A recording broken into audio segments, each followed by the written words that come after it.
కొన్ని కంటికి నచ్చాయని కొంటాం, కొన్ని ఒంటికి నచ్చాయని కొంటాం, కొన్ని ఆఫర్లో కొంటాం, కొన్ని ఎవరైనా రిఫర్ చేస్తే కొంటాం. ఇప్పుడు పక్కింటి ఆవిడ షాపింగ్ చేసినా సాయం రమ్మంటది. సైలెంట్ గా ఉంటే ఏమంటది? కొన్ని కొంటాం.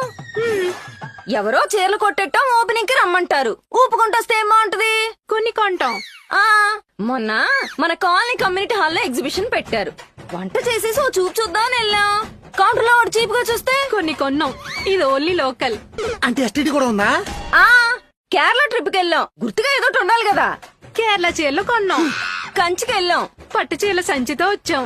మన కాకినాడ పెద్ద కర్మకి వెళ్ళాం. పక్కనే ఒప్పాడా డ్రైవర్ తిప్పాడా. కొన్ని కొన్నాం. లోకల్ ఎస్టీడీ కాకుండా ఇంకొన్ని ఎక్స్ట్రాలు కూడా ఉన్నాయి. అయ్యేంటి? చెప్తా KG sale, closing sale, clearance sale, ఆషాఢ సేలు, బిగ్ బిలియన్ సేలు. చాలు. కట్టుకోవడానికి ఒక్క గుడ్డ ముక్క కూడా కొనుక్కోరానే మీరు? ఆ పర్పస్ కి సెపరేట్ షాపింగ్ ఉంటది కదా.